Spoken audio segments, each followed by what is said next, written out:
In the Black, out loud. WFH, hybrid or in-office, the winner is... After 5 years since the start of the pandemic, the merits and downfalls of hybrid, remote and in-office work models are still up for debate. Which one makes more financial sense? By Susan Muldowney. This article has been edited for audio purposes. Article begins, in August 2024, Simon Draper, Secretary of the New South Wales Premier's Department in Australia, issued a surprise directive to the state's 430,000 public servants. Hybrid work arrangements for the government sector's employees were largely coming to an end. The new mandate was issued for all staff to work principally at an approved workplace, office, or related work site, and attendance was to be spread across all days of the working week. Ways of working were upended by the COVID-19 pandemic, with office workers across the globe forced to work remotely due to public safety requirements. As the health risks subsided, a hybrid mode of work emerged as the new normal for office workers, enabled by widespread adoption of video conferencing and file-sharing technology. However, as the recent New South Wales government directive illustrates, the push to get workers back into the office more frequently continues, and organisations are trying different approaches. While companies like Intel have moved to a hybrid-first model in response to workforce preferences, Australian energy giant Origin now requires all office-based employees to spend at least 40% of their time in the office, and has linked compliance with office attendance rules to annual performance reviews and bonuses. While research shows that workers are generally in favour of hybrid work, how does it stack up from a financial perspective?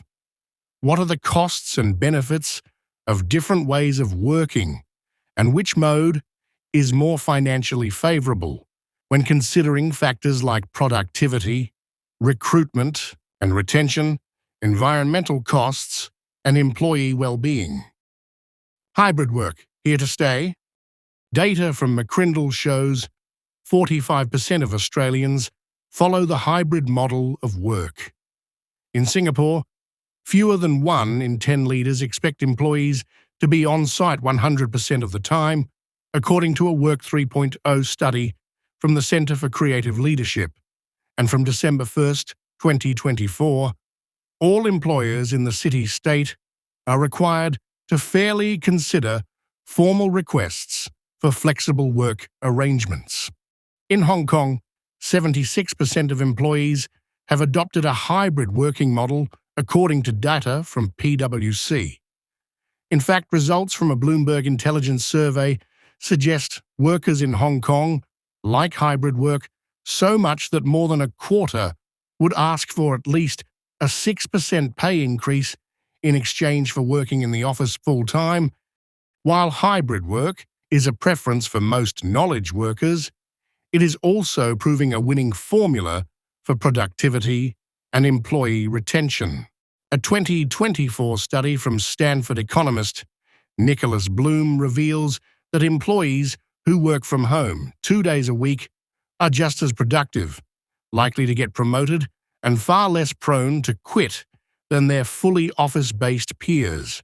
The study focused on 1,600 workers at Trip.com, one of the world's largest online travel agencies.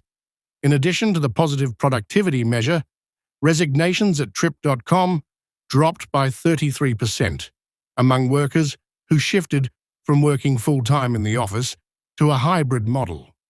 Women, non-managers and employees with long commutes were the least likely to quit their jobs when their commute to the office was reduced to 3 days a week.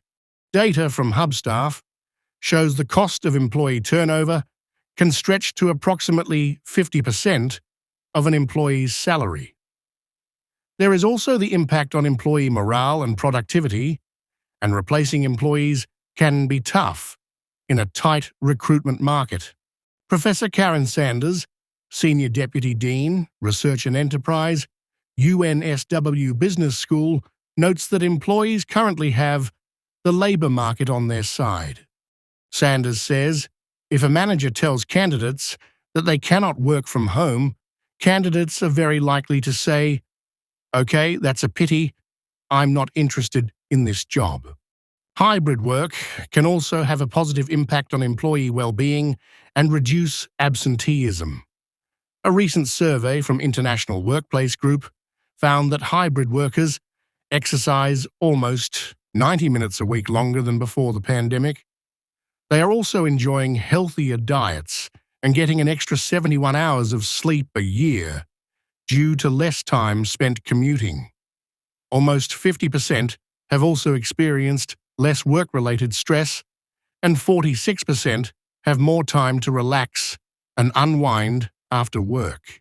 Associate Professor John Hopkins, Innovation Fellow and Associate Professor of Supply Chain Management for Swinburne's School of Business, Law and Entrepreneurship, says any benefit for an employee is a benefit for an employer. Hopkins, who has been researching flexible and remote work trends for the past decade, says, if people are happier at work, they're more likely to stay. Remote work, a boon for the digital workforce. Data from the World Economic Forum estimates that by 2030, global digital jobs that can be performed remotely will grow by approximately 25% to more than 90 million roles.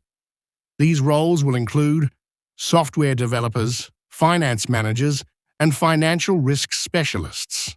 Brian Whitefield, management consultant and author of books including Team Think and Risky Business, says a benefit of fully remote work is that employers can draw from a wider talent pool. He says, I've long been in favor of innovation in resourcing teams, and prior to the pandemic, there was much less innovation in how teams were formed and how skill sets were sought out. Remote and hybrid work allows businesses to resource in different ways. Collaboration tools like Slack and Trello enable teams to work together from remote locations, and employers can track remote employees' work hours and productivity via tools like ActiveTrack and Terramine.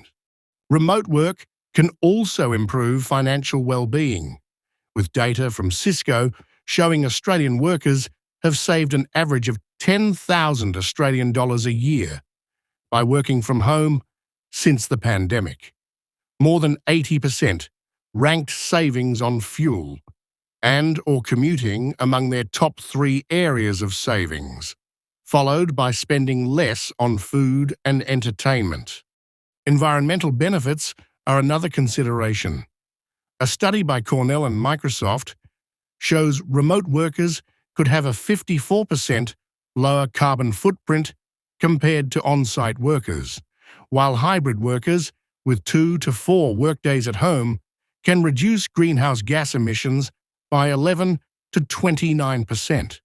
The study also shows that office energy use is the main contributor to the carbon footprint of on-site and hybrid workers, while non-commute-related travel becomes more significant as the number of remote workdays increases. At an organizational level, there is opportunity for businesses to consider how to creatively rethink their own office energy consumption. For example, if there are only a few people in the office on a given day, perhaps there is no need to light, heat, or cool a whole floor. While remote work presents financial benefits, it also comes at a cost.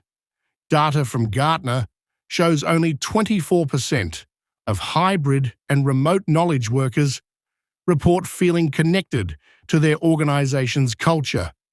Sanders adds that informal learning can be more difficult to achieve remotely, especially among newcomers. She says, having 1 or 2 days in the office has value, especially for newcomers.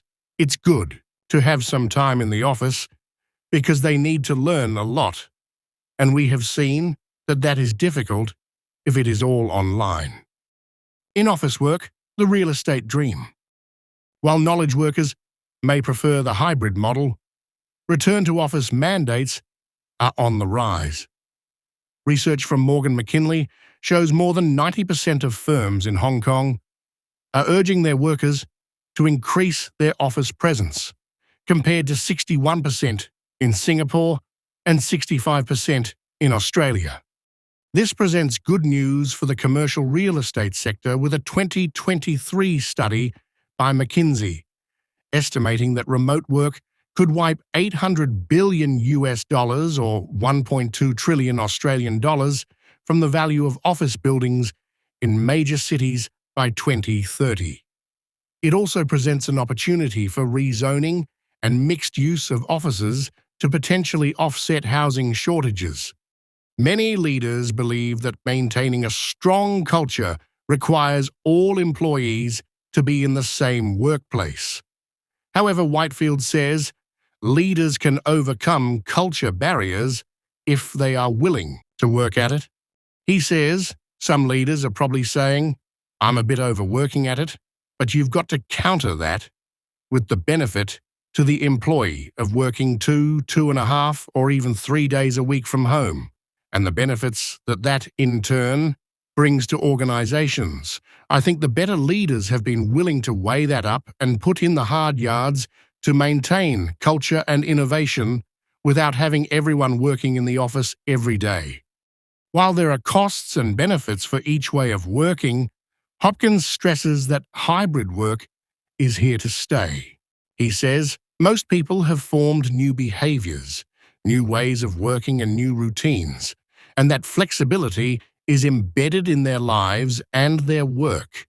Rather than having a mandated number of days, I think employees should be encouraged to come to the office when there's a specific purpose for them to be there, where there's a valid reason, and where there's a particular activity that they're going to be working on that works better face-to-face. There's always going to be high-profile examples of companies that want their employees back in the office again.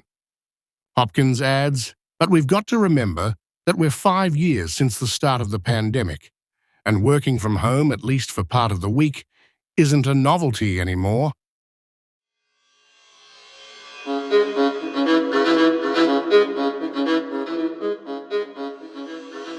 In the Black, Out Loud.